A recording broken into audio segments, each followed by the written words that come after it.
Oh, we're live, I think. We are for the last 20 seconds. Hello, everybody. Hello, Facebook fans.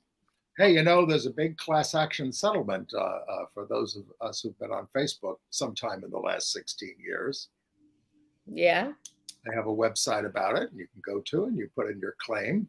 It doesn't tell you how much you're going to get, but it's about the fact that they let their list be plundered by, what was that group in England that did all the data mining? Yeah, I know who you mean. Yeah. Them. It's over that. Okay.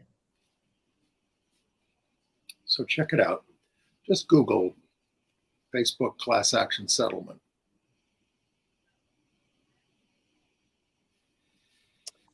All right. I'm trying to remember what it was that I thought was the great story of the week. We'll get to it. How about Mississippi? No, because I don't have that written down. You'll have to tell me. All right, I'll surprise you. Well, here we go. You surprised me. And we have to really escalate the noise we make so that we'll be heard.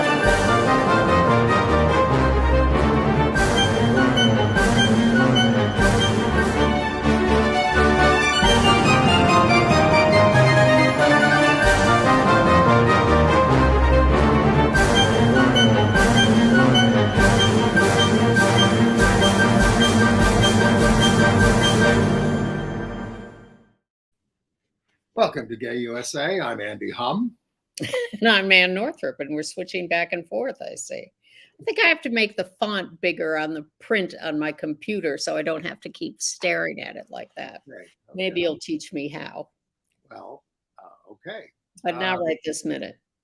Lots of news. Ron DeSantis, you may have heard of him. He got an honorary degree from the scandal-plagued Liberty University this week.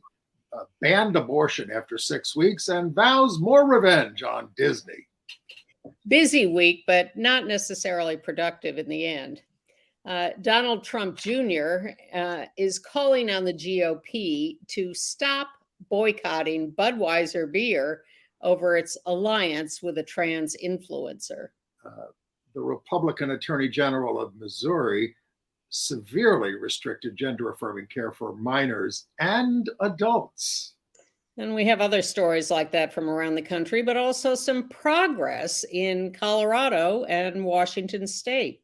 The ringleader of the criminal gang that was drugging, robbing, and killing gay men in New York City was arrested. And there was also the sentencing this week for the man who made violent threats to a dictionary company over their updated gender definitions. No one's safe anymore.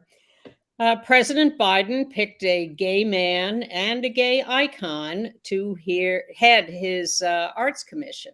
It was a week of tremendous losses of important LGBTQ figures this week. One of the top gay book editors of all time, a groundbreaking transgender writer of fantasy novels, a New York gay and AIDS activist and investigative journalist, a Florida gay activist, attorney, and journalist, the music producer who made Madonna a pioneer in gay male erotica, and the founder of an enduring LGBTQ think tank. Oh, yeah, well, the first generation of activists and out people is sort of aging out, and we get a lot of these stories now. And we are following the crackdown on LGBTQ people and organizations that is intensifying in Uganda. But India's High Court is hearing the plea for marriage equality this week, and it sounds sympathetic. Fingers crossed. Good news from Arkansas. Yes, Arkansas. And I'll have reviews of Josh Groban and Natalie Ashford and Sweeney Todd, Fat Ham, the Pulitzer Prize-winning gay black riff on Hamlet, and Shucked, the Broadway musical with an LGBTQ creative team. And why aren't we suing Fox for defamation? Oh. I have to tell you, someone sent out a list of Andy Borowitz stories, satirical stories related to Fox News and this settlement. And one of them said, Fox News to use hiring of Kimberly Guilfoyle for insanity defense. We could show her picture and you would agree with us. Or him. I suspect some people have her vividly in their mind. Well, Ron DeSantis continues to go insane. He signed a bill now he had signed a 15-week abortion ban. Now he signed another one. He's always wants to up it for 6 weeks. But the race for the GOP nomination is apparently a bidding war to see who can be the most oppressive. And while DeSantis made Florida a state where you don't need a permit to open carry an AR-15, he's insisting on metal detectors on his book tour because he doesn't trust all those Second Amendment enthusiasts. This is not going down well in New Hampshire. He's also charging people a minimum of $150 to be in his presence in New Hampshire. That's not going well. But, and he also, I just learned he appointed somebody from the First Liberty Institute, their chief counsel, Jordan Pratt, to the bench of the Court of Appeals in Florida. It's just, this is the same institute that gave us Matthew Kacsmaryk, who did the abortion pill decision. Well, most political pundits have already given up on DeSantis as a viable choice for the president and the Republican nomination. Trump seems to be squashing him more and more every day that DeSantis does this stuff. But DeSantis is frantically running around, including to Liberty University, where he got an honorary degree. It was a degree in trans bashing. Yeah, exactly. Well, he talked about no puberty blockers for trans youth, no surgery for trans youth, which no one is doing. And he, one of my favorite pieces of video this week was protesters in the gallery of the Florida legislature watching legislators pass bills like this and throwing underwear at them from the gallery, as if to say, get off this genital stuff, just leave it alone and go back to something productive in this state. But it's great. You see, it's on TikTok and you see all this underwear coming out of the gallery down on people's heads. And you've heard he wants revenge on Disney for outsmarting him and getting more control over there in Orlando there. The same day he made this announcement that he was going to build a prison outside the gates of Disney World, Disneyland in California put up a Pride Night coming to there it is in June at Disneyland in rainbow colors, all the Disney characters. This is going to be a 2-night event, June 13th and 15th, the first Pride Night. There have been gay days at Disneyland for years and years and years. First, not sanctioned by Disney and eventually tolerated by Disney. People would go and they'd wear red shirts to signify that they were LGBTQ, and that's how they'd meet each other when the event was not approved by Disney. Now Disney itself, having the time of its life, I must say, by opposing DeSantis, has announced this big Pride Night event. They're going to, the first few hours of the evening there, everybody will be together in the park at Disneyland. And then they're going to shut the park down and make it exclusively for an after hours event for this Pride Night. Disney After Hours sounds kinky. It does. DeSantis thinks he can get the legislature to somehow repeal Disney's control over its district in Disney World in Florida. But the fact that he's getting up and talking about building competing parks or prisons just shows how impotent his threats are. Well, the pro-DeSantis PAC is running an ad attacking Trump as a gun grabber, soft on the Second Amendment, as opposed to what else Trump grabs, as in every Republican at the NRA convention wanted no restrictions on guns. Governor Kristi Noem famously said, "My 2-year-old granddaughter's got a gun and a rifle, a shotgun and a rifle." Trump, meanwhile, ran an ad versus DeSantis of a man eating chocolate pudding using his fingers. It's so elevated. And well, that's what DeSantis did. He ate chocolate pudding with his fingers.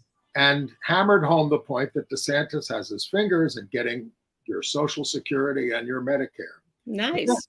But then there's Donald Trump Jr. Well, wait a minute before we get to him.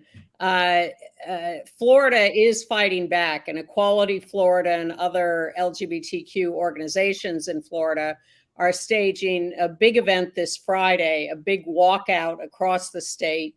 Hundreds of colleges and high schools students are going to walk out. They're going to have rallies across the state.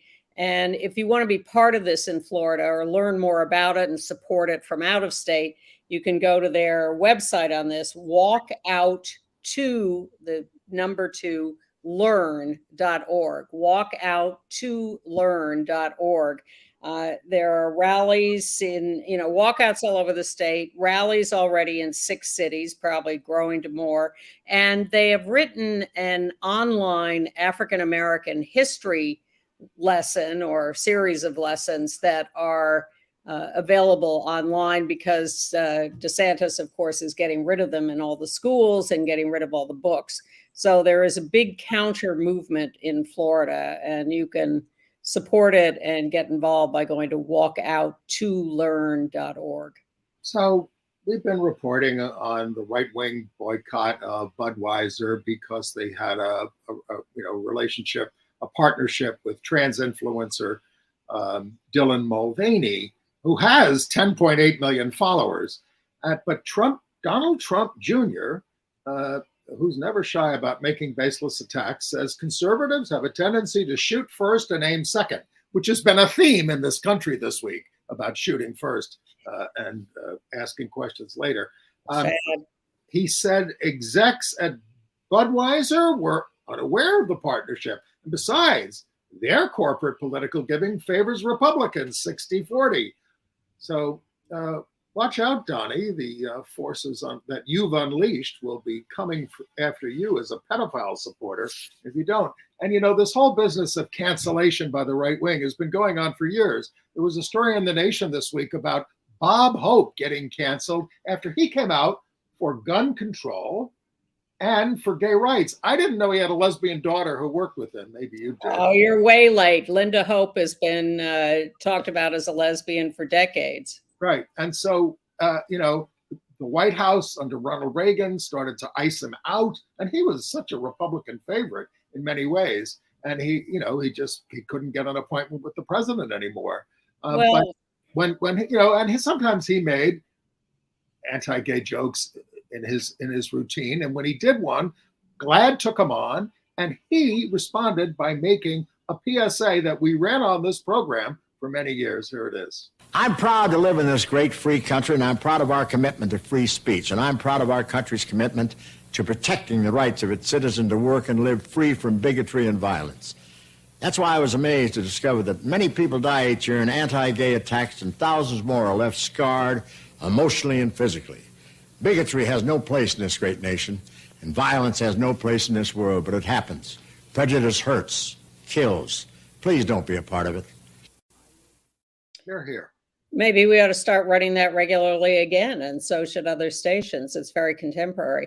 Well, and he was very supportive of people with AIDS and got involved with Elizabeth Taylor and the movement, and Reagan and Nancy Reagan didn't like that either. And he did get shunned and iced out by the White House after being, Mr. Wonderful for so long.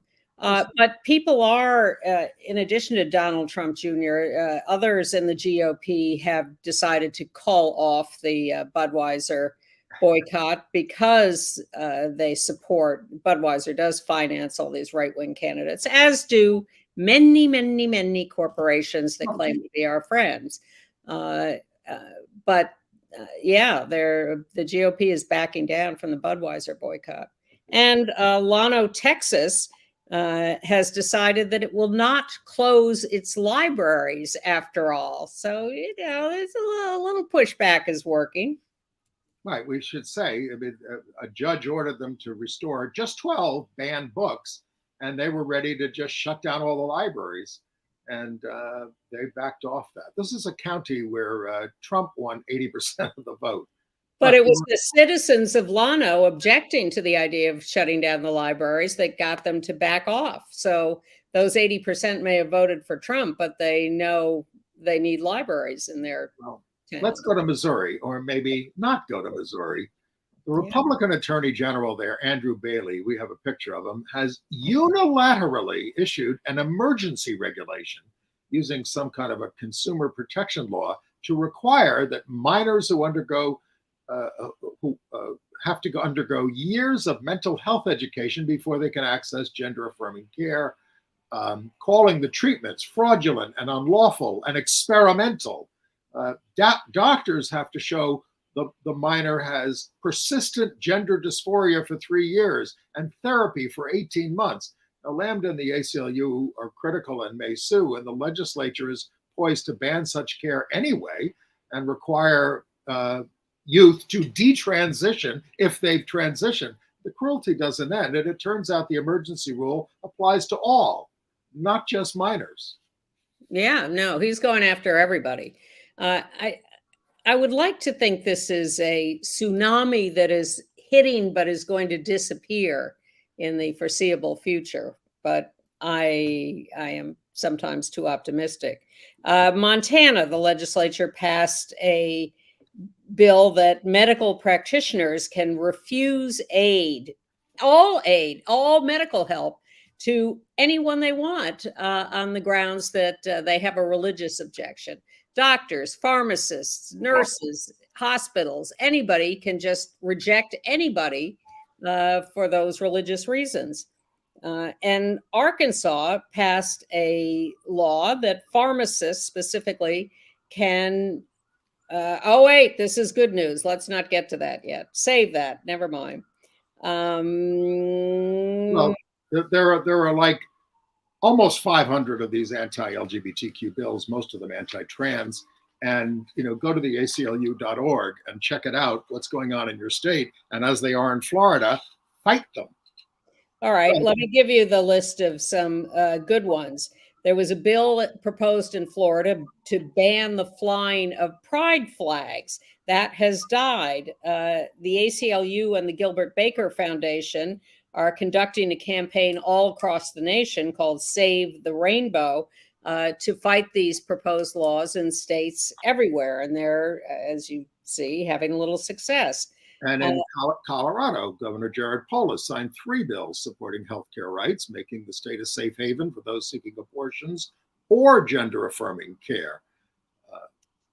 In Pennsylvania, the legislature will consider a new statewide non-discrimination clause in their human rights law that covers sexual orientation and gender identity. We have been begging for that for years, or fighting for it. Well, and with advances in the legislature and a new Democratic governor, that stands a chance. And Washington State passed a bill protecting gender-affirming care, also protecting reproductive health care for both providers and patients. And in Nebraska, Senator Michaela Cavanaugh is continuing with her filibuster against 7 weeks she's been going now, filibustering on the floor of the legislature in Nebraska with some new recruits helping her. We told you last week or the week before about Megan Hunt, her colleague, who has a trans child, and started talking about that and joined the filibuster. So that is continuing.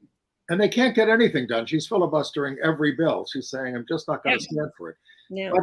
But in Mississippi, the U.S. Court of Appeals for the Fifth Circuit there confirmed that Mississippi's anti-sodomy law is unconstitutional 2 decades after Lawrence v. Texas. Mississippi continued to enforce it by requiring people convicted under it to register as sex offenders. And the Center for Constitutional Rights took them on. And now Mississippi owes the center $400,000 in court costs. Well, Mississippi doesn't have a lot of money, so that's it's not going to be good for them. But they're not the only state that has tried to find ways to enforce sodomy laws that are unconstitutional, and police stings continue. It can succeed in court if we go. Yes, which is why we support the legal organizations that are doing so much of this basic grassroots work.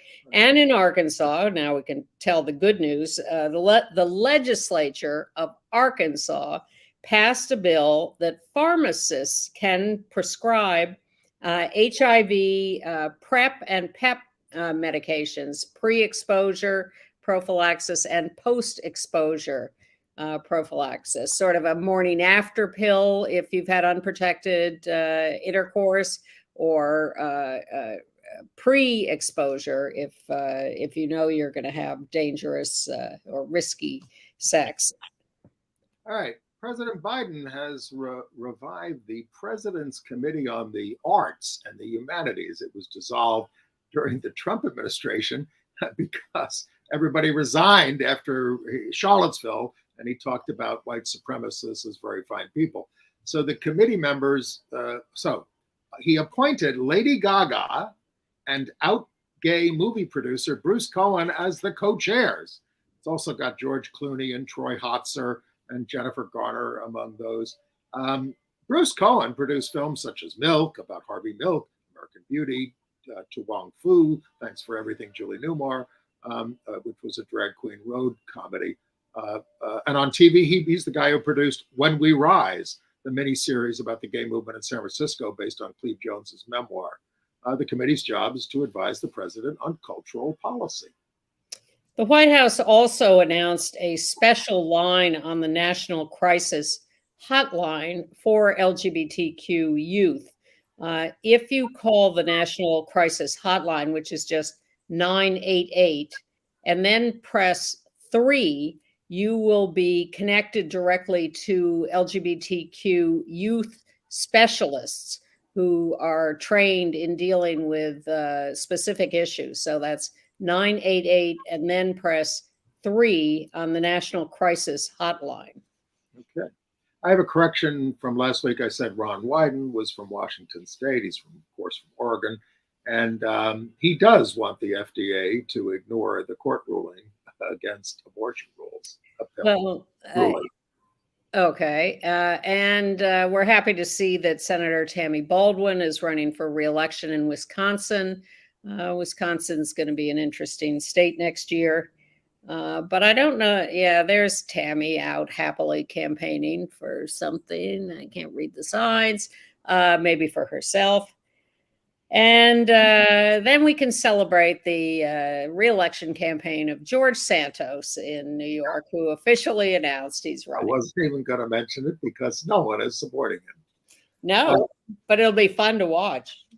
So that horrible judge, Matthew Kacsmaryk, we have a picture of him, the judge who tried to outlaw abortion pills nationwide. And you may know more about this than we do once the show airs later in the week, but what the Supreme Court did about that. But during his confirmation, he hid his authorship of a vicious anti-trans article when his nomination was up. It was called The Jurisprudence of the Body, published by the Texas Review of Law and Politics that he used to edit as a student. It attacked Obama for protecting trans patients and people seeking abortions. He took his name off the article, but he wrote it, and the article denounced medication abortion. Physicians cannot use scalpels to make females of what God created male. You have to disclose not just things your name is on, but that you edited, and he did not. Impeach him. Well, it turns out this is all part of a larger scheme to get him in this position as a judge. He wrote or edited this article. The editor-in-chief of the law review that published it told him to take his name off the piece. And when asked later why this editor had done that, he said, "Oh, wait, you'll see." And then he got Kacsmaryk or however it's pronounced, appointed to this judgeship where he is the only judge in this area. Amarillo. And then the right wing carried out its scheme that it's used before of writing all these lawsuits and taking them to him with his known record of being very right wing to get him to grant decisions like putting a stop to the abortion medication pill. It was all a whole large scheme to put him in place, take him these cases, give him the power to make a national decision. It's astonishing. Welcome to the modern America. Yeah. All right, some better news and crime news, and that is a crime that he did. In Massachusetts, a California man who made violent anti-LGBTQ related threats to the dictionary publisher Merriam-Webster over its updated gender definitions was sentenced to a year in prison by a federal court, also ordered to 3 years probation and mental health treatment. This guy, Jeremy Hansen, pleaded guilty to transmission of threatening communications, also in connection to the president of the University of North Texas, the ACLU, Amnesty International, Hasbro, and a non-binary rabbi. Busy guy. Ray Merriam-Webster, he twice threatened to shoot and bomb their headquarters, causing them to close their offices in Springfield, Massachusetts, and New York City for several days. These guys have too much time on their hands. And too many guns. And too many guns, and they're watching too much Fox News. In Lansing, Michigan, LGBTQ-themed murals on public walls have been repeatedly defaced with violent homophobic slogans. Lansing keeps replacing them. I think they had to place some cameras up there, but they have not yet found the perpetrator. Here's a blow to the Stop the Steal movement. The far-right founder of it, Ali Alexander, we have a picture of him, there he is on the left.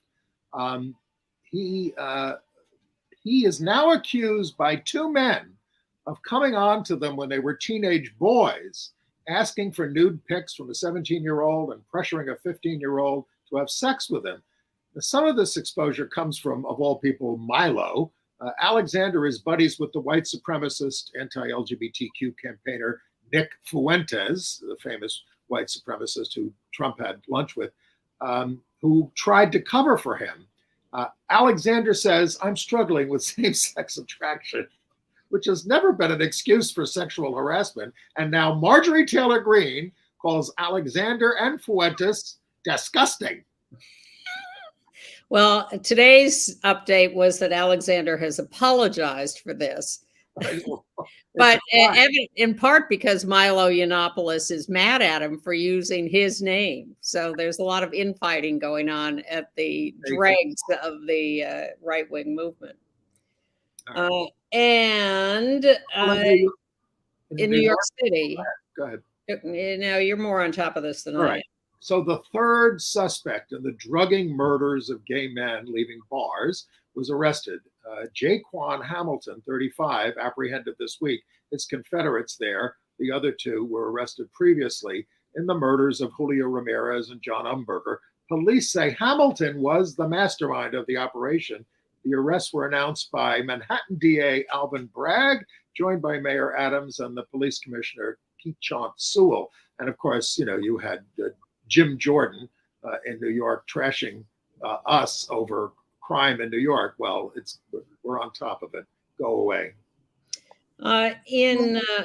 In California, you remember the Menendez case, the brothers who killed their parents, claiming that they'd been sexually abused, and there was some skepticism about that, but they're in jail. Well, now a former member of the Menudo singing group, young men, claims that the Menendez's father sexually attacked him, raped him. This was 20 years ago. So there's some question about whether they can pursue any kind of lawsuit at this point.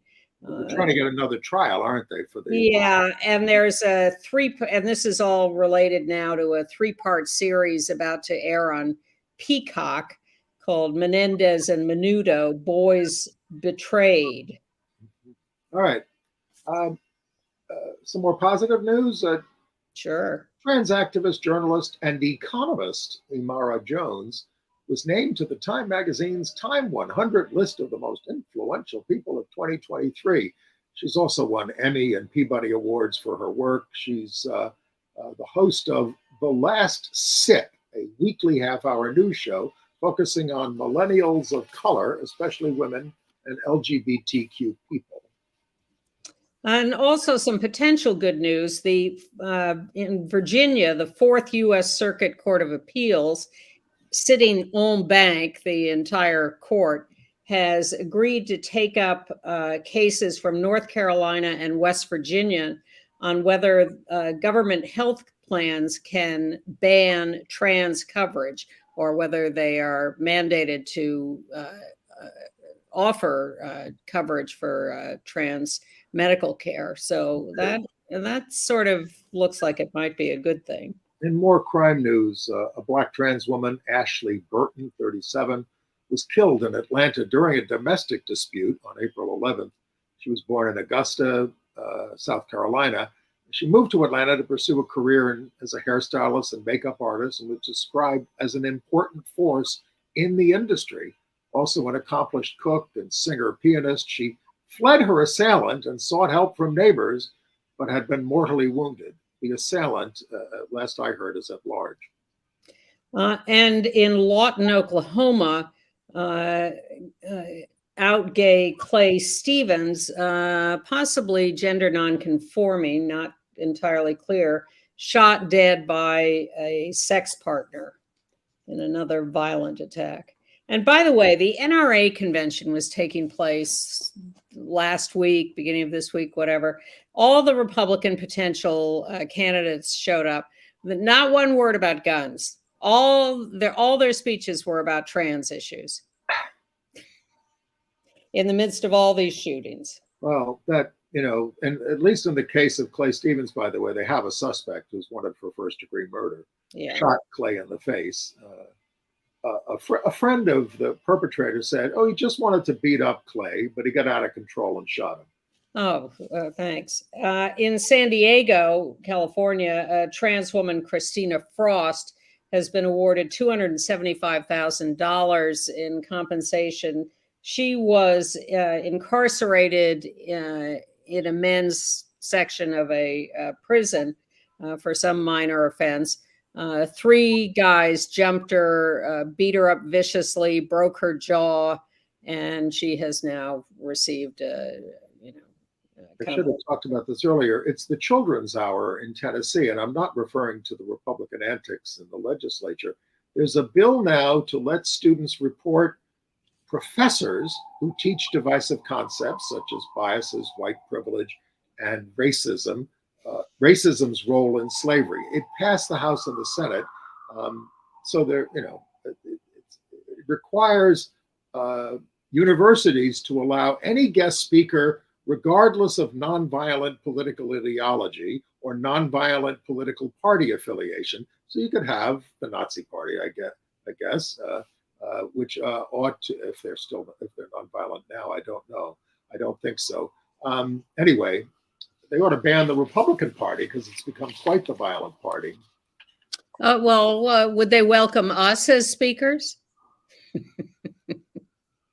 just insane. All right, shall we get to our obituaries? We have a lot of them this week. Well, the top gay book editor, really, in the country, Michael Denneny, has died at the age of 80, mostly known for the LGBTQ authors he published at St. Martin's Press, from novelist Edmund White and Andrew Holleran, Randy Schultz, big AIDS book, and the band played on. He did Divine, among others. He also published Ntozake Shange. Did I say her name right? You did. For Colored Girls. He published For Colored Girls, which was a show that she did and a book. Yeah. He got fired for that. Really? The head of the company fired him, and then they brought him back. And of course, it was an enormously successful book at Macmillan. And then he published also the autobiography of Watergate conspirator Gordon Liddy. But when he co-founded Christopher Street Magazine in 1976, aspiring to be the gay New Yorker, sort of, Macmillan fired him for good. That was it. And he talks here in this video about what happened after that.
That was back in 1976, and he went. I remember that. I remember when he was regarded as the only gay editor and was at St. Martin's. But he started at the University of Chicago. He worked under Hannah Arendt, and at the time of his death, and at this place, he was at the Politics and Prose bookstore in Washington, D.C. He was promoting his memoir on Christopher Street, Life, Sex, and Death After Stonewall, which really sounds like a terrific book. Exactly, and is full of stories.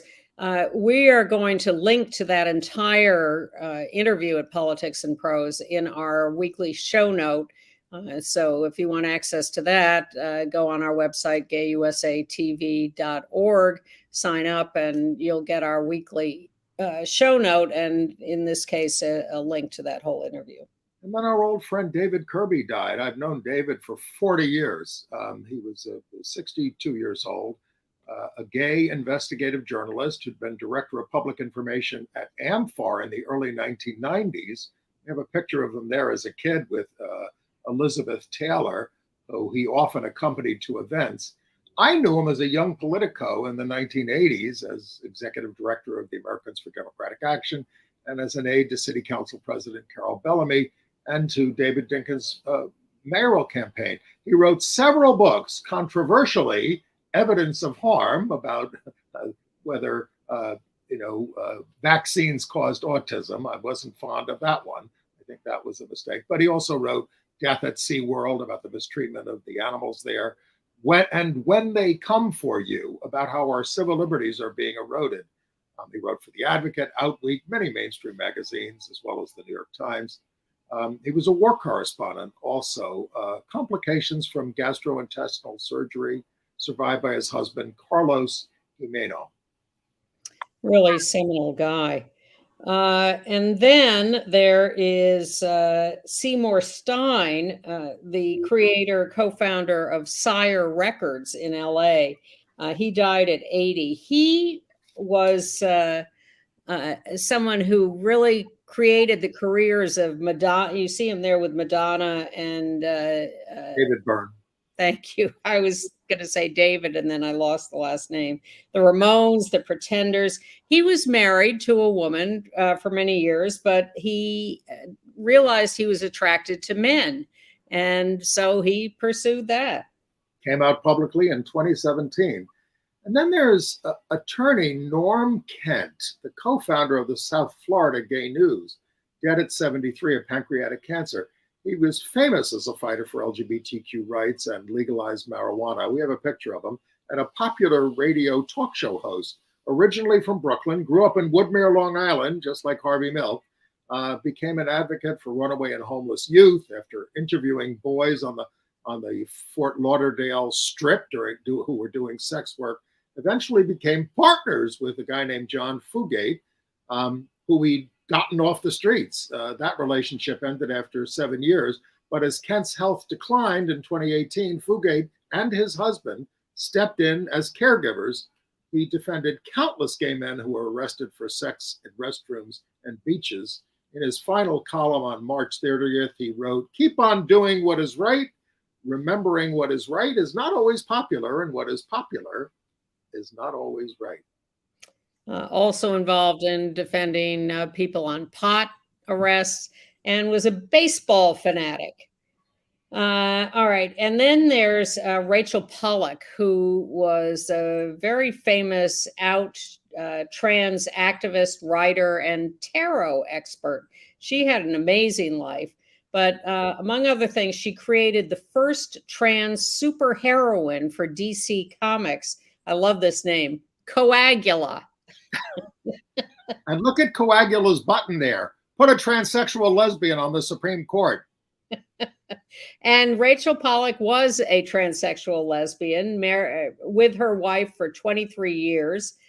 She had surgery in 1976, a trailblazer, but she became very, very famous among fans for her tarot expertise and was acclaimed around the world for that. Well, her novel, Unquenchable Fire, the story of a divorced woman who was pregnant with the Messiah in the United States where miracles are commonplace, won the Arthur C. Clarke Award for Best Science Fiction Novel of 1988. Yeah, she was a big deal. And then in LA, David Hurls, who died at 78 after having had a stroke 15 years ago in 2008. We use this picture because he was arrested a lot. He was a legendary pornographer in the 1970s. He created Old Reliable Studios, which specialized in rough trade models.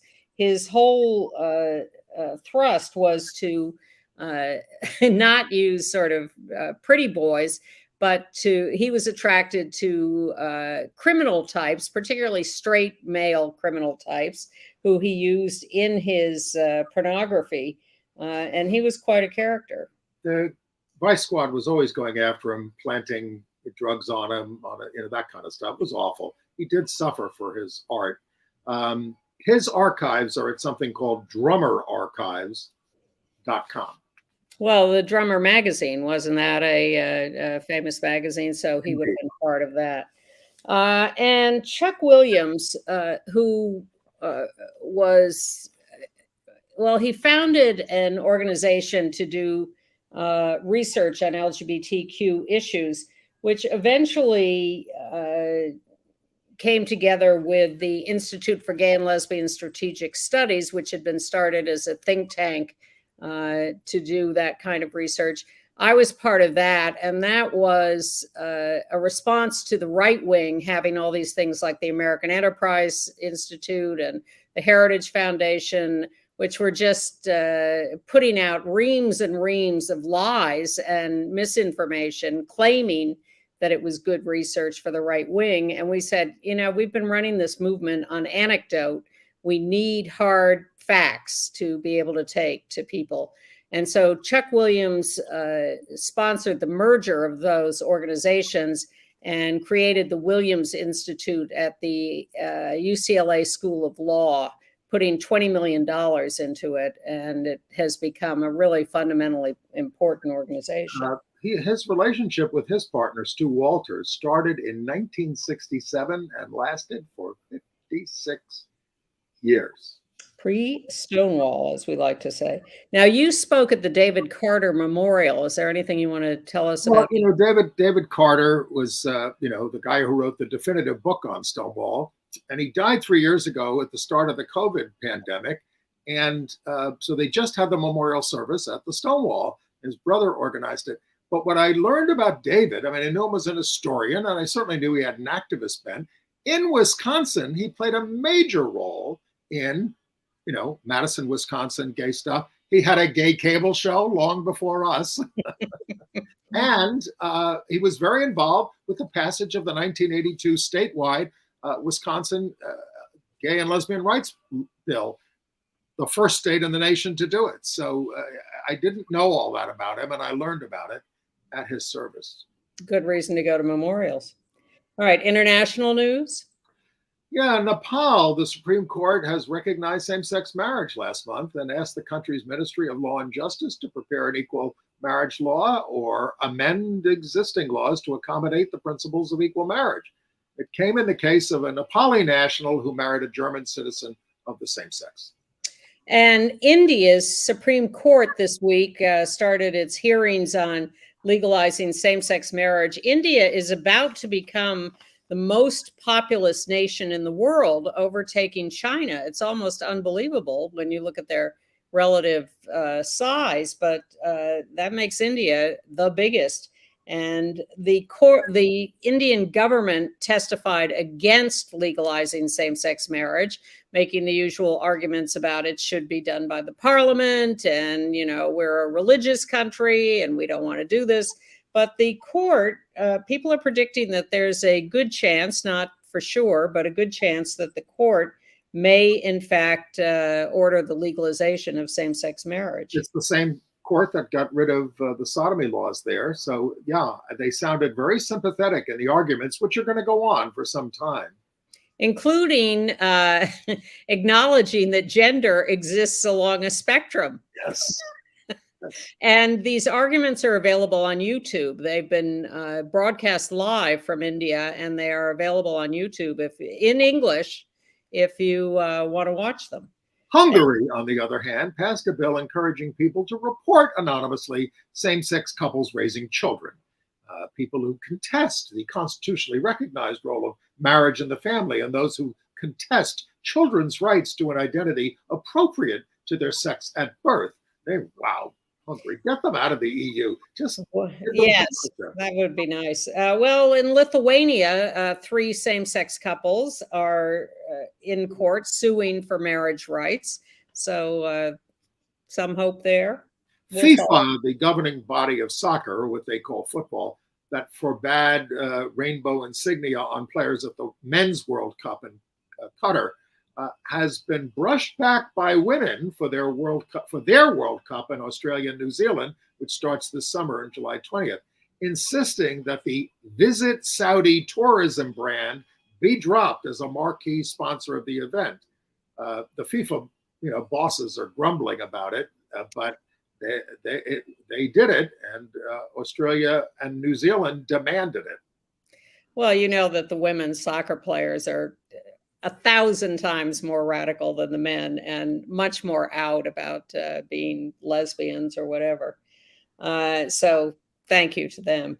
Uganda is a mess with their Kill the Gays bill coming to fruition any minute, we think. And go ahead. activist. Well, should have you, me. Activist in Uganda, Kasha Jacqueline Nabogasara, published this picture and slogan, "I am married. This bill will put me to death." It's Because if you have sex more than once, you are a repeat offender. You are, and that's it's an insane law. Also in Uganda, 6 peer educators at healthcare organizations were charged with forming a criminal sexual network falsely, denied bail, subjected to forced anal exams. And this is before the more extreme law has even been signed by the dictator there, Museveni. Their government is shutting down all LGBTQ healthcare and human rights organizations in order to root out homosexuality. I would say good luck with that if it weren't so dire and horrible. But in the Cook Islands, the parliament there has decriminalized homosexuality. There's a nice little crowd of LGBTQ activists and government officials in the middle in those matching green shirts. Is one of them the president of the Cook Islands, or and one of them is the head of the parliament, I think. So they're all out there celebrating the decriminalization of. The English actor Murray Melvin, who originated the gay role of Geoffrey in A Taste of Honey, that's a still from the film, on stage and on film with Rita Tushingham there in 1961, was a breakthrough thing, has died at the age of 90. He was in the Phantom of the Opera film in 2014 and Doctor Who spinoff Torchwood. Earlier in Stanley Kubrick's Barry Lyndon, Taste of Honey was such a breakthrough at the time because homosexuality was still illegal there. Yeah, he was in Torchwood too, and I think you said that. He was a very prominent, not only actor but director and theater archivist. So in Canada, a teen at a Catholic high school was suspended for organizing a student walkout to protest the school's accommodating trans girls in the girls' restroom at St. Joseph's High School in Renfrew, Ontario. In class, he claimed, it's simple. Men have penises and women have vaginas, which got him called a transphobe by classmates. Now, the Liberty Coalition in Canada is suing on his behalf, a Catholic high school. The kid's name is Josh Alexander. He also insisted on dead naming trans students. He was rather rude. Well, it's so nice that he's being shouted down by his classmates. These kids, they're going to save us in the end if we can wait long enough. AIDS news. The New York City Health and Hospitals Corporation has opened a Pride Health Center at Metropolitan Hospital in East Harlem here in New York City. They will provide affirming, culturally competent care at this Pride Center at Metropolitan Hospital. In Australia, it looks like they're heading for 0 new HIV infections in the near future because they so emphasize testing and treatment. They are really persistent and relentless about it. This country just sort of goes, maybe. But they're being very effective with it. And the report says that most of the people in this country who have died of Mpox have been Black and perhaps Latino men who have advanced HIV and therefore less strength in their immune systems to fight it. So get vaccinated still for Mpox. All right, a couple of quick Broadway reviews. It's a busy time. The revival of Sweeney Todd at the Lunt-Fontanne is sensational. Annalee Ashford as Mrs. Lovett is truly hilarious. And Josh Groban there as Sweeney is in fine song. And the other character on the left there, Gaten Matarazzo as their assistant, makes it clear that nothing's going to harm him while he's around. This is Sondheim at his darkest and perhaps his best. It's and then there's Fat Ham. Now, this is the black riff on Hamlet set in a backyard barbecue in North Carolina. It's the gayest and the funniest show on Broadway. by James. We say E. James? I. James? I don't know if it's E. James or I. James or right. It's in the American Airlines Theater. It's already won the Pulitzer Prize for its off-Broadway production at the Public. The cast is uniformly excellent, but I have to cite Marcel Spears as the Hamlet-inspired role of Juicy, who constantly surprises, Nikki Crawford as his saucy mom, and Adriana Mitchell as Opal, a lesbian cousin. So it's really not to be missed. And finally, what did you think of Shucked? It's at the Nederlander. It's the corn-themed comedy musical with lots of LGBTQ creators. Music and lyrics by Shane McAnally and Brandy Clark, book by Robert Horn and directed by Jack O'Brien. It's a really engaging cast. It also includes out-trans actor Alex Newell as Lulu. It's full of sharp topical humor with an edge. It's a fun evening, and it kind of tries to, bridge some of the divides in this country, but with having an awful lot of fun in the process. New book, widely anticipated. Elliot Page's autobiography, Page Boy, is going to be released on June 6th or he has an event June 6th at Town Hall in New York City as the kickoff to his national tour, talking about the book and his life. I think that's going to be a popular book. Billy Porter is now going to star in a biopic of James Baldwin. How do we feel about that casting? I don't know yet. He's a good actor. Yeah, he certainly is. He is not only starring, but is co-writing and co-producing, and has talked a lot about Baldwin being an important role model for him. He says he stands on Baldwin's shoulders and intends to do this to expand Baldwin's legacy for generations to come. I think it can work because he has a lot of Baldwin's anger, his righteous anger. I think it can work if he's sort of controlled about that, or, is doing Baldwin and not all Billy Porter. Right. And I love Billy Porter, and I loved him in Pose. But I'll be interested to see this. Saturday Night Live this last week had their non-binary actor Molly Kearney do a bit in the news part of the show, giving this whole riff on trans kids and what's happening to them. It was really quite effective and impressive. Check it out. Yeah, and maybe into it. What's the new Almodovar film? The Almodovar film is a short gay Western that is it's an answer to Brokeback Mountain. And it's being shown in May at the Cannes Film Festival. It stars Pablo Pascal, who is the flavor of the month, and Ethan Hawke, both of whom you see there. It's just 30 minutes long, and it's about the Brokeback characters reuniting after 25 years. They don't look 25 years older than the Brokeback actors, but one of them got killed. Well, yes. So we'll see how Almodovar works that out. They're going to play about it in London. He's always fascinating. I would give him the benefit of the doubt. All right. And finally, at the LGBTQ Center here in New York on this Friday is the Rainbow Book Fair. This Saturday from noon to 6 p.m. They used to hold this, and then COVID canceled it. So this is a revival, the first one of these in 3 years. They have about 100 vendors. It's free, although you can make donations. They're going to have a drag story hour. They're going to have panel discussions, authors who will sign books. The theme is weird and queer. And as we go out, the site of playwright Terrence McNally's childhood home near St. Petersburg, Florida, is being dedicated with a plaque on May 7th by Equality Florida with his husband, Tom Curtahy. That looks terrific there.